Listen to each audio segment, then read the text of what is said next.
So I love myself a slow burn, right? And I asked my book club, hey, any slow burn recs? Because, once you finish one, this is the whole point, right? Once you finish one thing, oh boy, you just want to read like that same thing again.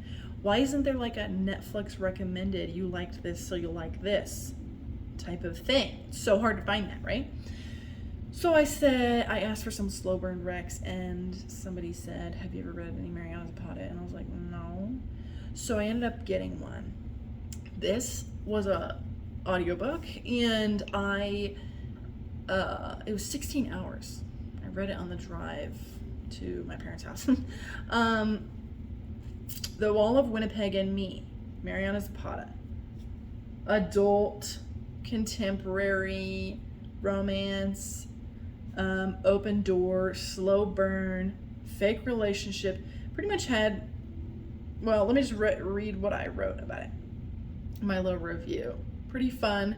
Hated the title. Yeah, I hated the title. The Wall of Winnipeg and Me? Why isn't just the Wall of Winnipeg by itself or anything else? Had all the tropes I love, liked the characters, even the side ones. There was like one side. No, there's more than one, I guess. They didn't sleep together till like 95% of the way through. So they weren't kidding when they said slow burn.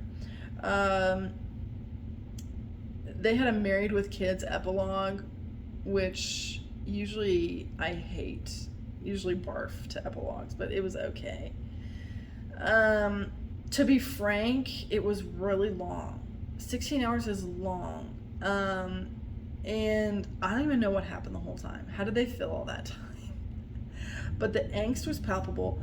I'll say, boy, was it a slow burn, okay? And it was in enemies to lovers. Now, the enemies part was like they got rid of that pretty soon, pretty early on.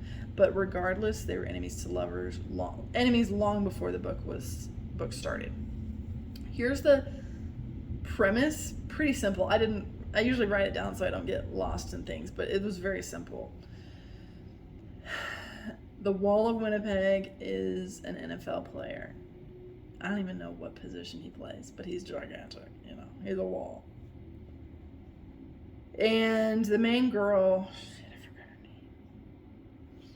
His name was Aiden, and her name was Vanessa. Vanessa, the main girl, is his assistant, and she worked for him for 2 years, and apparently he just like mistreated her. When it comes down to it, he just like was a dude who never said thank you or please, but also she was his employee. She cooked all his food for him, among a billion other things that she did. But he just was like not ever thankful to her, and she just thought he was like kind of a B word, just like rude and whatever. She only told, because it started like right before she quit. The book started right before she quit, and she only told of like 2 stories where he kind of like brushed her off or was like rude to her in front of other people, and that was like the final straw, and she quit. And then he like came to her house and was like, come work for me again. And she was like, what?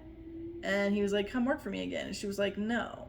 And then he was like, yes, please. And she was like, no. And then it came out that actually he's Canadian. She already knew he's Canadian, but his visa is going to expire. And he wanted to get married to her specifically. And they needed to be married for 5 years, and he would pay off her student loan. She had like an insane amount of student loans. And so she does it. They get married, they move in together, they only tell 2 people, so to everybody she's his wife and they're legit. But from here on out, like what actually happens, there's not that much. She falls in love with him throughout that time. And then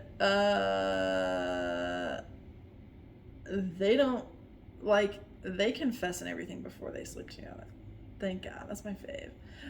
It was I forget what that trope is called, but like, he was like, doesn't talk about his feelings and also doesn't really say anything, and is kind of, classic, like, Kerchak character. And she's like sweet goody two shoes, and so she thought he was being mean to her this whole time, but really he was just being himself, and really he was like in love with her the whole time. Him being in love with her the whole time was a little bit less believable. Backstory also is like one of the reasons she falls in love with him is because her family is like insane. Like literally her sister ran over her with a car, and he was like very protective of her in that case. And that was like, she was like,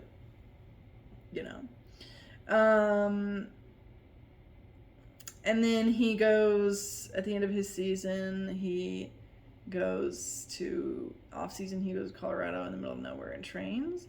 And like, she was like, man, I really want to go with him. But she didn't, because he never invited her. But he's, of course, thinking the same thing and thinking like, dang, I wish she would come with me.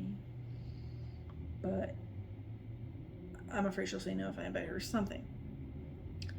And then she's like so sad without him. And then she like does this marathon, runs his marathon, and at the end he's there. Like, and that was pretty much it. That was pretty much the entire story. Now, it's sounding maybe like I didn't like this, but I loved it. I thought it was so much fun start to finish. I liked the Wall of Winnipeg. I liked the friend. Jack? No. What was his name? Was it Jack? Certainly not. Anyway, I liked the friend. It was just good. And like a classic slow burn, you know what it is? It's like nothing really goes on a lot of the time. And somehow they fill those pages with all of that angst. And that's exactly what they did. She did a good job of that. I'd be happy to read another one of her books. I gave this 5 lemons. And lemons is a good thing. Not 5 star emojis, though it was kind of close. But 5 lemons. I like that bear type of guy. Downside, like one of my critiques of many of these books is like he's so big. He's so muscles and big. It bothered me a little bit less in this one because he was a football player, and so that was like literally his job was like to work out constantly. Because in a lot of these books, it's like they ever talk about is how big and muscly and hot and tall this guy is, and I'm thinking, when is he working out? Like, where is that fitting into this story? That's what I thought in Love Hypothesis and Spanish Love Deception. Spanish Love Deception, they were like on vacation together the whole time. I was thinking, is he working out here? His muscles are atrophying as we speak. And then in the Love Hypothesis, I was like, he's literally a professor on the thesis panel, and like is reading students' theses all the time. And I'm thinking, when is he having the time to exercise? We aren't just born ripped. Like, that's hours and hours of work a week. So when are they doing that? This one was a little more believable. He literally worked out twice a day for hours. So, and it was like literally his job. So this is my first time ever reading any kind of football, anything. So sure, it was cool. Didn't have much of anything to do with football ever, the entire thing, which is kind of the way I like it. And the epilogue was fine. It was really short, as they should be, and it was not involved in him popping the question. I hate pop the question epilogues. And yeah. So yeah, I liked it a lot. It was fun. I probably won't ever read it again because it was so long and just not like, it wasn't making me swoon left and right, But I'm excited to possibly read some more of her books in the future.